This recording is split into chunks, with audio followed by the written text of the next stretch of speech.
Hello again, this is John Marshall from Georgetown University coming to you on Medscape as a video blog. Really going to focus today on a disease that frankly I remain very confused about, and that's GE junction adenocarcinomas. You know, when I think about upper GI tract cancers, are you a lumper or are you a splitter? Is esophageal cancer different than GE junction cancer, different than gastric cancer? Are all the adenocarcinomas the same and the squamous cells different? You know, gastric cancer is a low acid cancer. Esophageal cancer is a high acid cancer. So I really don't know what to do with all of these different diseases. With one disease we do surgery often first. With another disease we do chemotherapy or radiation first. So there's a recent study that I think is really very useful, kind of agrees with what I'm thinking, so probably why I'm bringing it forward. And it was a study in the Journal of Clinical Oncology just from February of this year by Stahl et al.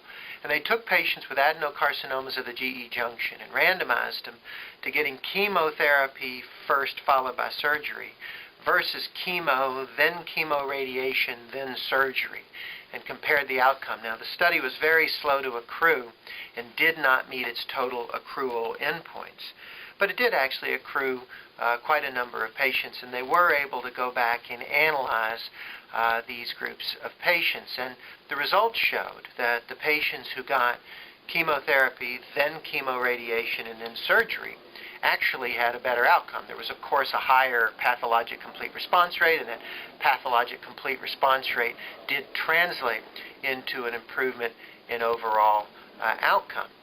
So when one couples this kind of evidence, this chemoradiation approach, to the fact that, frankly, I don't know very many people who've had an esophagectomy who are, in fact, happy about that. It's really a pretty hard operation on a lot of people, even in the best of centers.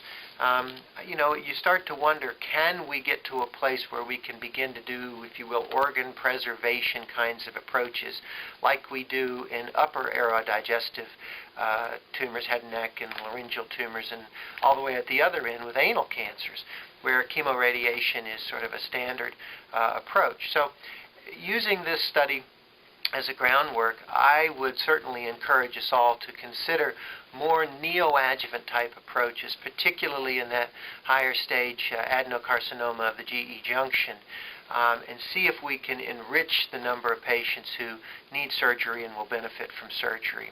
Just a very quick thought on a recent paper in a complicated disease, GE junction adenocarcinomas. John Marshall for Medscape and for Georgetown and Lombardi Cancer Center. Thanks, and have a good day.